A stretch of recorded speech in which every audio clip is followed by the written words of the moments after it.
Hello everyone, hope you're doing alright, hope you're keeping safe, hope you're keeping sane. Now as you're very aware, no doubt, we in the UK are currently in a lockdown. If we're not currently in a lockdown and you're watching this in the future, then hi future people, hope you're doing alright, hope it didn't drag on for too much longer than was promised. But for the rest of us here, smack bang in the early parts of November 2020, we're in day 2, as we speak, of a 4-week lockdown, and we're getting good at this now, aren't we, here in the UK? We're getting experts at being stuck indoors, or kind of stuck indoors but allowed to go out, but not really sure when we're allowed to go out and how long for or why and whatever. We're getting good at it though. We are getting good at it, and we're getting good at staying at home. But there's a few lessons that I learnt from our previous lockdown that I'd like to share with you today. Things that I realised that I won't be doing this lockdown, and that's either because I did them last time and saw the effects they had, or because I saw other people doing them, or keep seeing other people doing them and thinking, yeah, you're looking like a bit of a bellend there, mate. So here are 5 things that I won't be doing this lockdown. Now, the first one is I will not be drinking my body weight in wine.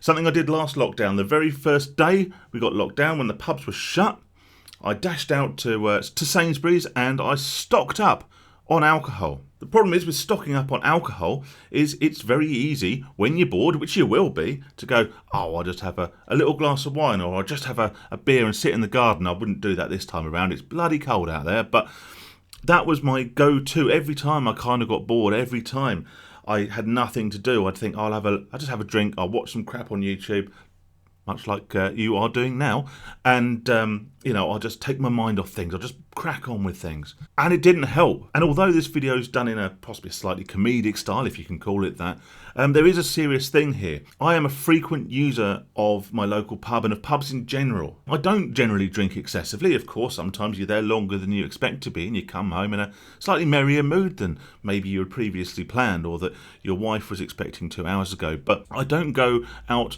with a vision to drink and to get drunk, and that was something that became very, very apparent. My motive for going to the pub was not to get paralytic drunk. It wasn't to booze it up. It was to see friends. It was to socialise. It was to watch the football. It was to have a change of scenery. It was to just escape from my normal routine. And the alcohol was a part of that, of course, but it certainly wasn't the main factor, and it wasn't the driving force behind this frequent pub going.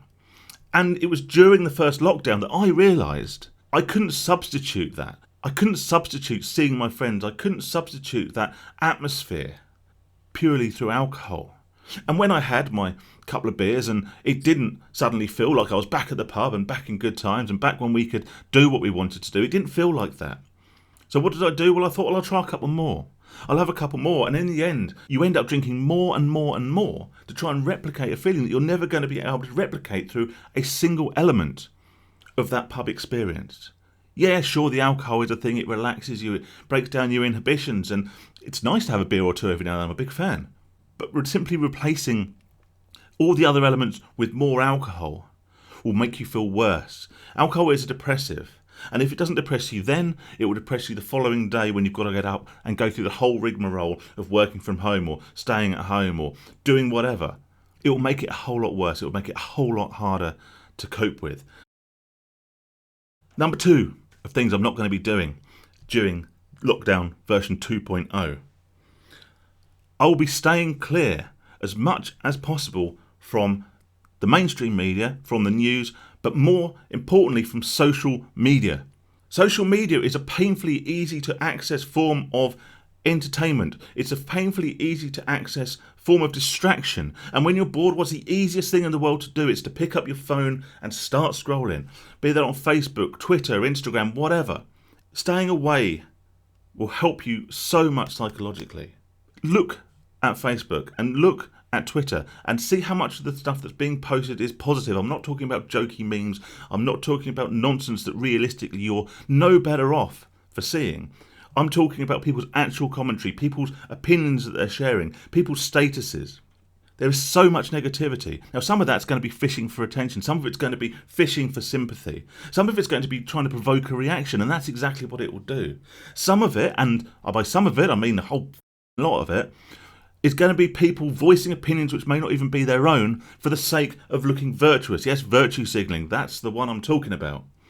And Facebook It's a hotbed of it. Sharing the opinion that they think will put them in the best light and not their own. And so what's going to happen? You, being a sensible, level-headed person with a sensible, common-sense approach to things, will disagree with this. And this will rile you up. And this will get you into Facebook and Twitter and social media disagreements with people that otherwise you get on all right with. And this brings me on to number 3. Stop using derogatory terms for people who disagree with you about the current situation.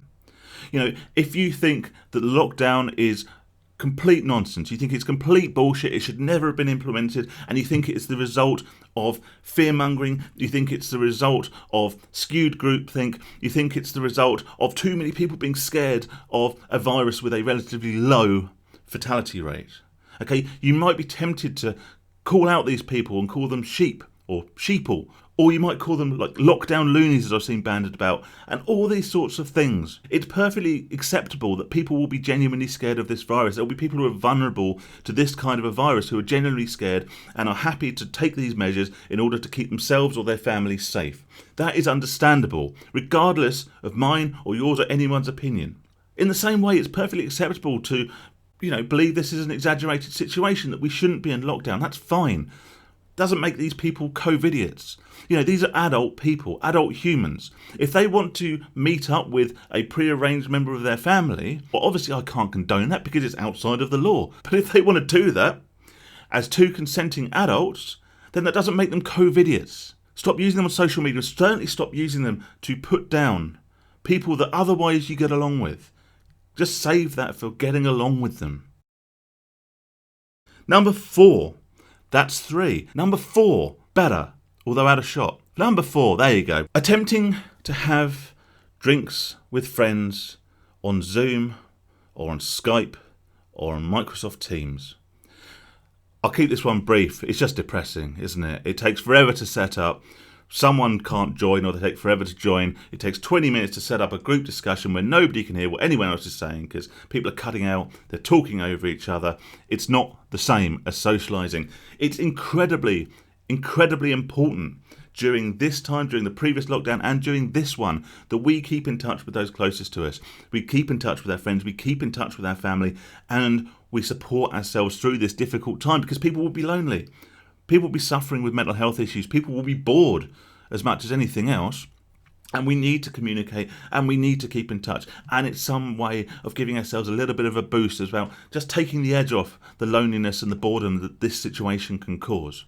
But getting half a dozen of your mates together to sit in front of a laptop with a can of Stella in their hand and try and arrange a Zoom pub, home pub, whatever, it's just ridiculous. It doesn't work.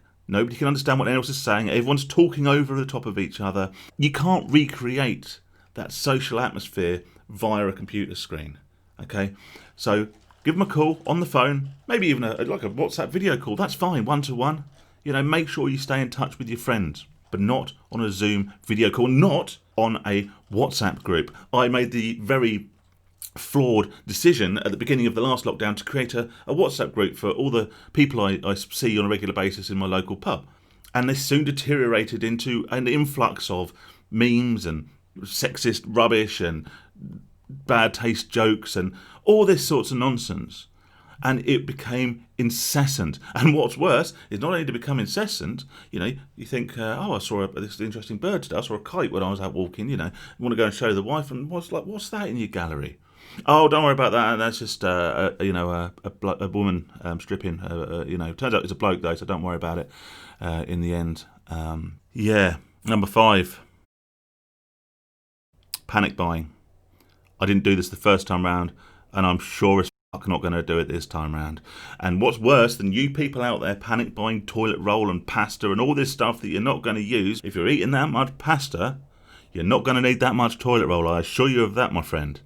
Okay, but not just panic buying, which is pointless because the shops are still open and they're not going to shut anytime soon. And did we not learn anything from the first time? But the people reporting on panic buying, I'm going back to my social media thing. If you are sharing stories from the local rag on your Facebook feed saying, oh, look at all these photos of empty shelves. Look at all these people panic buying. You are as bad as the people doing it themselves. You are perpetuating this fear-mongering. You're perpetuating this desire to rush out and buy all this stuff that people aren't going to need. And what happened last time? Most of it ended up in the bin. So much fresh fruit, so much fresh meat, all went to waste because people rushed out and bought it because they wanted to be the one to beat everyone else to it.